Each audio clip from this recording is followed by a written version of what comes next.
What's up, everybody? Happy Batman Day. If you celebrate like we do, it is one of the best days of the year because there's so much Batman content because you Best don't day get enough of of the that. year. And today we are going to talk a very special run that's out right now, currently ongoing, one of the best, biggest DC series out there. That's right, folks. Absolute Batman time. And if I can get that on my camera, sorry, on YouTube. But there are currently 12 issues out. The writer is, of course, Scott Snyder. We got artist Nick Dragotta, colorist Frank Martin, letterer Clayton Cowles. It is all from DC Comics. If you want more, go ahead and like, subscribe, share, follow all of that stuff, hit the notification button. And then, of course, go to nerdinitiative.com where each week we do comic reviews. I do a lot of DC along with Ken and Megan from Vigilante Vibes and Ken's from the ODPH, but we primarily handle the DC reviews. So if you want more Absolute Batmans, boom, right there for you. The Absolute series is awesome. I am drinking a nice pumpkin spice latte this morning, and we're ready to talk some Absolute Batman. We are going to spoil it. So, Lauren, good morning. I guess, wow, I got home. I thought we were going to record earlier, but then it turned out I almost had termites. So I guess it's afternoon now. So what's up? Not much. I have like one sip left of my coffee. Yeah. But I don't have a Batman mug, but I felt like this Eeyore mug was very good because it says good morning. I doubt it. And I feel like Batman's probably not a morning person because he's a very grumpy person in general.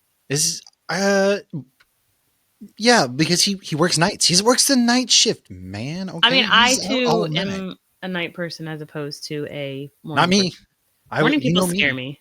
Or maybe I'm not Batman. I'm not a morning person either. So when I wake up, I'm like an old diesel engine that takes me a little bit to warm up. So it takes me a couple hours to really wake up. So I guess I'm just a not awake person. I don't know. I don't want to be awake, but okay. Hey, you know what? I guess that's how you know I'm not Batman because not a morning I don't want to be awake or a night person. Yes, so we are going to talk Absolute Batman. We're going to spoil it. This is a very, very good alternative take on Batman. If you don't know anything about the Absolute series, essentially this is Batman. It's Bruce Wayne, of course. He's 6'9". He's an absolute hulking, monolithic beast of a man. Got to go big, man. Got to go big. And what's really cool is he doesn't come from money. So his dad, Thomas Wayne, is dead, and his mom is still alive. She works very closely with Jim Gordon, actually, in this series. But what's even cooler is that they seem a little close. They're like they want to be definitely close. smooch. There's a little schmoozing with my mom going on there. Yeah, you got those vibes too. It definitely did. I definitely got those vibes. I am interested. Come on, Thomas Wayne's been gone for years. She has needs. Yes, she. I mean, do you think that I was going to start saying something about screaming, Martha? Martha, no. Oh, geez. Yes. Now, someone's screaming Bruce, Martha. They don't come from money. So he's decided he's going to become a big hulking beast. He is Batman. His friends, though, what is even better about this series is his friends are people like Edward Nygma. They are, Harvey Dent. Well, that's a riddle in of itself. Yes. So he's friends with a good amount of these villains that you would normally see. However, they're not villains right now.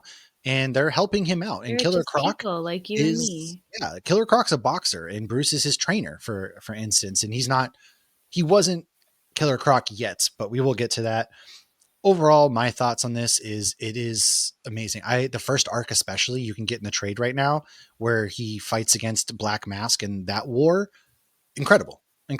Lauren, what are your thoughts about? Because you're not normally a big DC person, so I love seeing somebody who's into the series of DC and getting into this and keeping up with it. Well, this is the first Batman run I've read issue to issue. So I think it's a lot of fun. It's very different. And I feel like that's what some people are, going to have like issues with of like, well, it's not, the Batman I know. He's always rich. So like, that's not my Batman. That's a big part of who Batman is that he's a rich orphan. So I think though that this still shows characteristics of Batman and characteristics of Alfred and all these other people. So it's still like true to the characters, yet it's completely different. And the art has been like phenomenal. So I actually have this is my number one, and then you open it. Yeah. That. Yeah. So this is the one I got. I got a couple. So I've got this, and I also have the foil variant that usually is up in my comic room, but my wife took everything down. I don't know where she put it. Oh, because it's for Halloween. Yeah, she didn't take everything down to be mean. She added it's Halloween, so Hyde Street's on. Yes, yeah. If it's a horror comic and horror like Halloween related, it's up there. I don't know where she put the long stuff. Halloween up there. Oh, I do have that book too, but you're right. The artwork and things are really phenomenal in this book, and I really love like right off the bat. Alfred's relationship to Bruce. So Alfred is coming to Gotham because he's Yeah, he number one. doesn't know Bruce. He didn't raise Bruce. He's He's a known badass. He's an assassin, isn't he? assassin. He's some sort of special forces government really. He and Which makes sense that he would be. That's one of the things I loved in the show Gotham was that yeah, Alfred had a Pennyworth too. past. Yeah, I didn't watch Pennyworth. Is it worth watching? It was on one of those channels. I never watched it. I'll be had. honest. I wasn't sure if that it's Was it it's on Stars? HBO Max actually though. Oh, Like is it now? they have the first the only season I guess is on HBO probably Max. nobody watched it. So if anybody's seen that and they think it's worth watching, I would definitely be. Krypton's another one. Like I love the idea of a prequel on Krypton. Yeah, I don't that was know on anybody Sci-Fi who's watched Channel, it. wasn't it? No clue. There was something Anyways, I thought on Stars, but I don't know anybody who actually has Stars. Listen, I have no idea. All I know is there is a massive DC collection of all the animateds, not just Batman, but all of them on HBO Max. And The Dark Knight HBO's Returns. the home for DC for sure. You got to watch The Dark Knight Returns Part 1 and 2 animated if you haven't watched that. It is my favorite animated Batman, first of all, which the size of Batman almost gives me Frank Miller Dark Knight Returns vibes in this, because in that one, he's kind of like bulky. He's old versus this one he's young. He looks like an emo teenager at times. Oh, he definitely is. I mean, but yeah, geez, goodness gracious, I can talk. Essentially, Alfred is coming to keep an eye on Black Mask and that whole gang because they're doing some stuff. But that's when Batman gets in the way, and he's essentially, keeping an eye on Batman. Like, who is this guy? What's he about? This kid is kind of a young, dumb kid. Yeah, he needs some guidance. He doesn't have an Alfred. He's doing all this on his own. He's reckless too at that. 100%. He goes in and kind of gets ahead of himself in some regards, especially when it comes to Black Mask, and Alfred kind of has to save him. But this is if you're on YouTube, this is a really good panel right here to show kind of Batman's size. And one of the cool things is that he has an axe. Batman wields an axe in this comic book, and I freaking love that. What are your thoughts on Batman's weapons? Because not only is he uses an axe, but his cowl and cape, essentially his cape, he can walk on his cape. It turns into basically bat wings to walk on and things like that. And it's a parachute. It's very functional. You see a lot of functionality. Cape usually it's really a parachute? Cool. Well, yeah. So like if he falls with style, he doesn't fly. Well, he can glide. So if you go back to, Batman Begins, there's this whole really cool sequence. What I love about Batman Begins, it's him testing different fabrics. So when he's talking to Lucius down there in the R&D department, he finds that fabric that he just like electromagnetically goes out. So he basically makes his cape out of that. And so when he is gliding over Gotham City, that kind of stiffens out and becomes like his cape. But yeah, I mean, in some iterations, I feel like that's what I was picturing in my head when I said that. Well, yeah. And in some iterations, his cape very much serves a functional purpose. And then in other iterations, it just kind of is there. Yeah, because then I started to think, well, because I feel like Keaton floated too, but I mean, he couldn't even move his neck though. Yeah, Michael Keaton. Isn't that kind of funny? Nothing against him. He's my favorite Batman. He's my first Batman. Christian Bale's mine, honestly. But I feel like because you're younger than me, so it's like that was my first movie. Not my first movie introduction because I love Val Kilmer. That was really like George Clooney, Val Kilmer were my first. You never forget your first love. Exactly. Mine's Michael Keaton. I do love Michael Keaton though. I am sad that we brought him back on a wasted opportunity. Scenes are still phenomenal though in The Flash. Yeah, but like, look at this. There's a lot of cool functional purposes, like the batarangs and things that Bruce uses. A lot of his suit serves a really functional purpose because I feel as though in this, he is still he has to because he's poor and has to essentially make his own suits and money and everything like that. And right, and you see him having like a real job. Well, one of the things I like too, and like you were saying it before, like, we were saying he's a young, dumb kid and he needs guidance. And so in issue 12, you see him be like, yeah, I made a bad decision. I shouldn't have done that. And Alfred's like, I tried to warn you. And, he's accepting responsibility for making a bad decision. Whereas I feel like you don't see that as much with rich Batman because, I mean, I feel like when you're rich, a lot of people suck up to you and unless people are going to give you the blunt, honest truth. And so I feel like he still has like accountability that we don't usually see necessarily with Batman. I agree. And that's what I like about Alfred and Batman's or Bruce's relationship is Alfred, they kind of end up working together and Alfred does take a liking to him at the same time. He was going to take out Batman. He was supposed to kill him. Yeah. Yeah. He was supposed to kill him and they end up working together. So this really first arc is Black Mask and they're going against this gang And what's really cool is Batman obviously underestimates Black Mask, so he gets his ass whooped. But he uses there's a scene where he uses like his cowl to stab Black Mask with, and I thought that was just gnarly. Batman punts a child, which is probably like the best panel artwork. I need that panel right there blown up and hung up somewhere in my house. It wasn't just Because like a random child though. It was like a it was not a random child. You're okay. right. It was the kid who was attacking him, like on the boat. He was working, it was, but he punched the hell out of that kid. And I was just like, oh my God, sign him to an NFL contract. If Batman ever needs a real job, there you go. Okay, he can go out there and be a punter. Yeah. But then 6'9". like he's got the spikes and stuff too that come out of his, suit.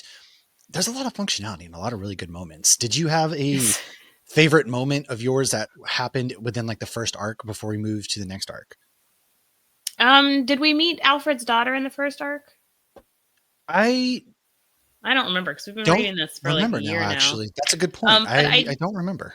I did like the comparison with the daughter because I feel like that was why he had the soft spot for Batman a little bit. Like he messed up with his own daughter, and so there's like no fixing that.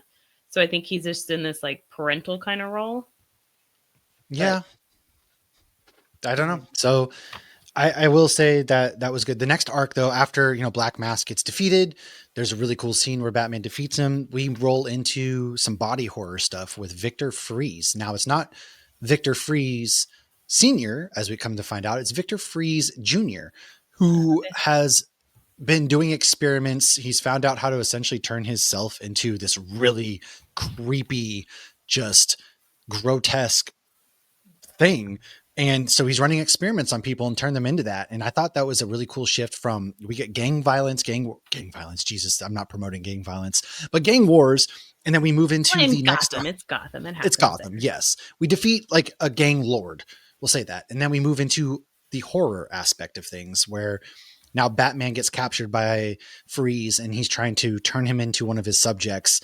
And you see like all of his other subjects attacking Bruce and Batman. He's got to fight them and everything. I thought that was the artwork there was really creepy and leaned into the horror aspect. It's showing different elements of what Batman and what this universe can be. Yeah. You remember this much better than I do. Yeah. No, I'm just like looking through the pictures. Fair. No. Okay. And that brings us to the big third arc now. So essentially, issue number 9 is where we get 2 issues, I think, of Victor Freeze. That's it. But issue 9 is where we really meet, yes, Bane, the Abomination. Like now we see Bane. He's obviously massive, and people were kind of criticizing how he was drawn, but he has to be drawn this way, and he's kind of a mercenary. It's not his fault. He was drawn that way. Well, I'm just saying, like, when Batman's 6'9" and an absolute monster. No, I get it. I just the way you said it. I channeled it's not his fault. Jessica Rabbit. Yeah. Well, look at. So we meet Bane, and this is his introduction. He's basically just crushing somebody's skull, and you're just like, oh damn, he's not here to mess around.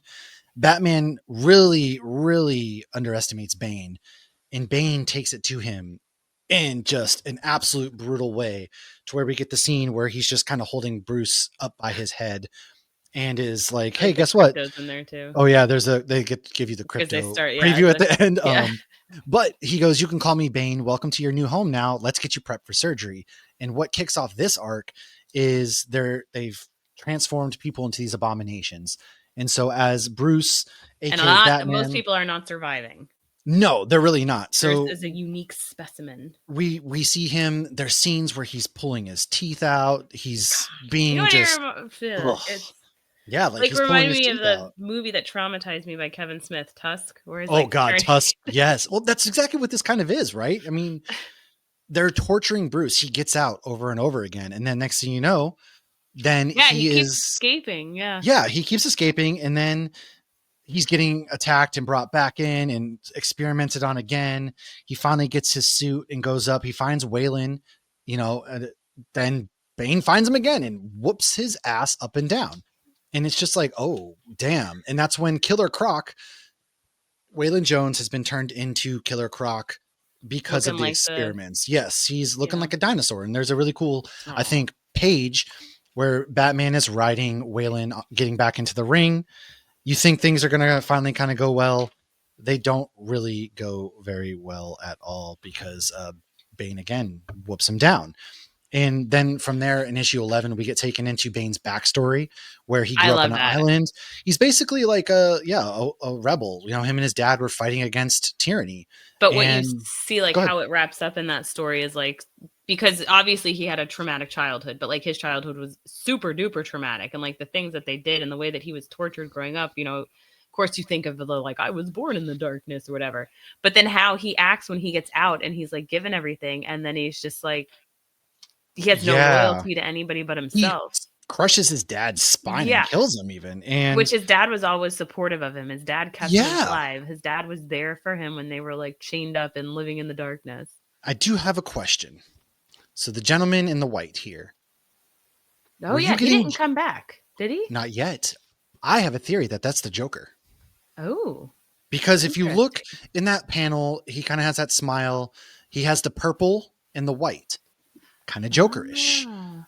I'm Well, purple getting the means vibe. royalty. I know, but the way they drew him in his face and stuff, I'm getting some vibes that he is the Joker. But then we do get back into the story, and there's some really good. Another big, just the artwork is gorgeous, where we get these monumental moments. Like comic books are like wrestling matches; they're all about the spots, and they nail the spots here.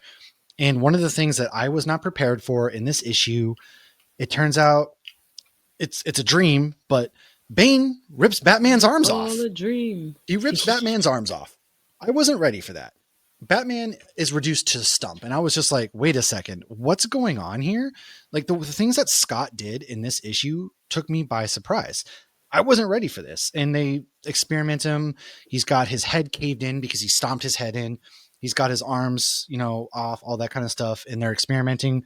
But I'm pretty sure it's a dream. It's Alfred. Essentially, Alfred is talking about, hey, this is what he's going to do to you. I'm really sorry he did this. And ultimately, he's going to turn you into this Terminator monster. And so it's really kind of just sad. But at the end of issue number 11, we see Bane roll up upon Bruce's friends. Harvey Oh Dent, yeah. Victor Freeze, Penguin, which takes us into the most recent issue where Bruce escapes. He's with Alfred. He's escaped, everything like that. We already know Waylon Jones has been turned into Killer Croc. Well, Waylon saved him. Waylon did, and this one's called Abomination. Yes, Waylon And saves this one's him. sad because then he's like, "Save me," and like Bruce can't. And by save me, he means kill me. Yes, And Bruce is like, I can't do it. We also get the flashback with Bruce and Selena talking about how he's trying to get Waylon ready for this fight that he knows he can't win. Yeah, and he's gonna like rig it. Yeah, he I love that he goes to the mob guy, the Falcone guy. To like, I'm like, what are you doing? That's a side of Bruce we've never seen before either. It's like, kind of crazy. Gonna backfire. Well, this is the Bruce that didn't grow up with money. This is the Bruce that has to do stuff that he doesn't agree with doing. Which I love. And I think that's what really makes this issue this story really stand out, is that this is Bruce that we've never seen him before. Because it's so easy for like Iron Man and Bruce to just do this, do that, whatever. Throw money at that. Fix this. Money's no problem. Really, though, it is. What a life. What a life. But, we finally see what happens to everybody. And we see that the Penguin, essentially, starting with him, he's been turned into this big deformed blob. And then we see Harvey where he was lit on fire. And so he's been lit on fire and he's angry at Bruce. And then we meet a very, very grotesque looking Riddler with like this weird mask on his head and his brain's half exposed. He's like, he didn't do anything to me. He's like, well, I think you did. Well, yeah, because then it comes to show, and it's because he took their inner sides and made them as ugly as possible on the outside. So like Oswald Cobblepot is obviously always very self-conscious about his looks and his, how he looks basically and how he walks and his, we see it even in the Penguin and like, oh, you have lifts in your shoe and da-da-da. So he made him even more grotesque. He did. Riddler obviously was with like, there were still characteristics of these characters when they were human and friends with Bruce. And so, yeah, he just created these monsters. And there's nothing Bruce could have done about it. He went after his friends. And this sets up Alfred and Bruce having a really cool one-page. Get the main guy. Like Alfred has a freaking big-ass gun. Bruce has his axe, and they're about to go to battle. Enter Selena Kyle. Battle axe, you might say. Well, this is where the issue leaves off with Selena Kyle being like, hello, Bruce, and she's Catwoman. So it seems as though What? something happened with them. Selena's Catwoman? I know, man. It's always those you least expect. Did not see that What? coming. So is Catwoman working with the bad guys now? What do you think happened between Bruce? Do you think there was a falling out over trying to rig the fight, or what do you think happened? I think she's still going to be true to Catwoman, where she's going to be on her side. I think she's still going to love Bruce and have a soft spot for Bruce, but I think she's still going to be on her side, and she's going to have Yeah, some that's reason or fair. some excuse for anything she did that Bruce doesn't agree with. But I love that last panel with her where you see the reflection of Batman like in her own little cowl and Yeah, whatnot. That's really cool. it is. There's so many just good, great scenes throughout this But she's run definitely so far. been underutilized throughout this comic. She's shown up randomly, so it would make sense that Hmm. she's Well, going to be yeah, part of this next story. they sprinkled her throughout, and it's very interesting because you're like, okay, what's Here going and on there. here? I know December we're getting Batman meeting Wonder Woman, their crossover for the first time, and I think we're But going to be not coming this up. Batman, is it? It is. It's the Absolute Batman Oh, and Absolute Wonder Woman are due really? to cross over. Yes, they're meeting in December. Interesting. And then from that, also, I think we're coming up on the Absolute Joker as well. I'm pretty sure has been teased. Well, So we'll after find out if Bane, it's the man in white. well, yeah, I think after Bane, we're getting the Absolute Joker arc. So I guess you're right. Well, I think that's what they're leading into. I really do. But overall, this has been a stellar story. This is easily 10 out of 10. Every issue for me has just elevated Batman's arc, his mythos in a very clever and creative way. I think Scott and Nick and all of them are just really bringing something to the table here. And it's showing because people are flocking to the comic book shops and Yeah. picking this up right now. So do you have any final thoughts? Do you have any? So this is kind of your first Batman one. Do you have any other Batman stories that you kind of really love to read, check out? Do you have any other ones besides the Absolute Batman? Yeah, I read The Dark Knight. That was good. I watched The Long Halloween, which seems Yeah, like it that was was good. pretty on par Did you with ever the read The cartoon. Long Halloween? It didn't. Okay, have I that. just I'm listened to pretty Jen sure. Snackle's sweet, sweet voice. Well, I'm pretty sure I have the Long Halloween novel. I always see it. Well, and then didn't they bring it back or something? Aren't they doing something again with it, or was They it did the just a Long reissue? Halloween 2, and it was no, they were doing the Long Halloween a sequel to it, and it was actually pretty decent. That's out, you can pick up. But I really the Long Halloween #1, like that first run, is on the pantheon, like the Mount Rushmore of Batman stories. When people talk about the must reads, it's always the Long Halloween. You can get Nightfall, Court of Owls from Scott, and Dark Knight Returns. Those are the ones that people mostly refer to you the most. But I think Right. Absolute Batman is going to be one for sure. I do want to shout out one more, Christian Ward, because he did a really, really good Batman Oh run. yes, I read that one. City of Madness. It's That was 3 cool. issues. This was really good as well, like the art and the colors. And Yeah, I the thought that, artwork alone is worth purchasing that. yeah. And they brought back the Court of Owls in He this one said too. he said he channeled in the art Cthulhu, like those kind of Hmm. monsters and stuff. Yeah. Which I mean, you can see it as soon as he said that. I was like, oh yeah, that's very apparent how like Oh yeah. creepy it looks and the tentacles and everything. Yeah, that was really good. Oh, and I read the Hive Mind Batman. They did Batman. That was They did. Yeah. it was obviously very Batman, but there were so many funny moments in that Yes. like when they had the one room where it was like re-traumatizing, it was just an endless stream of like pearls getting Yeah. spilled. Yes. That That is was right. They did that. hilarious. I will say too, I enjoyed if you, Jackson and Colin, they did a lot of they did the One Bad Day Clayface, which is a really good run, or it's a like a one shot. So I recommend picking that up. I have it signed by them actually. And that's going to be a good read before the Clayface movie next year. So we'll probably talk about that then when we Oh, do an origin. But that's definitely a big one. maybe And I'll get that right before. I don't. I picked Okay. up was it Batman Dark Patterns, or the recent book that just came out this week. I picked it up because it's kind of a sequel. It's an old, takes place in like the 40s, I think, 20s, 30s, or 40s, one of those two. And it introduces Scarecrow into that one. So I picked that one up. That's a good book. But no, Batman Dark Patterns is different. Excuse me. The Dark Patterns series is phenomenal. I definitely recommend that. That's ongoing right now. There's also so many. I mean, there's the Gotham by Gaslight. That's cool. That's back in the 1800s. They also have Hmm. Batman Gotham by Gaslight, A League for Justice. So if you want to watch, you know, Western style Green Lantern, Martian Manhunter, Wonder Woman, Superman, and Batman team up against General Zod, that's going on right now. That's a very, very good run that I think people would I believe really we're like. just it's like their what ifs. What if Yeah, Batman was I'm Thor? loving these. There's a lot of, so there might be a lot of Batman stories out there, but I can say that most of them are really good. Not every single one's going to be good, No. But those are the ones like Dark Patterns. I cannot recommend enough. Gotham by Gaslight's really good. Justice League versus Godzilla and Kong. That series is part 2 is going on right now. That's excellent. I cannot recommend that one enough as well. So there's just a lot of really good books out there for comic book lovers alike. I thought I had a picture of the Batman book I was talking about. I didn't. So that's But kind yeah. of yeah. Well, and I love the flashbacks. So it's like, because we don't know this Batman. So they've done a Yeah. great job of giving flashbacks to tell the story. Well, they're keeping us guessing here for sure because we don't know the flashbacks. So out right now, first 12 issues, you can get the trade that has issues 1 through 7. They're doing something really cool. DC is putting out the trades for each arc for these Absolute series really fast, which typically It's it takes a smart while. It's because smart, I then think. you're Yeah, likely to buy the single issues once you get caught up. yeah, and I think they're doing that for that reason. So recommend 100% go on getting the trade, buying single issues, a lot of good variant covers, support the absolute runs, support DC's All In series. DC KO is getting ready to come out in October.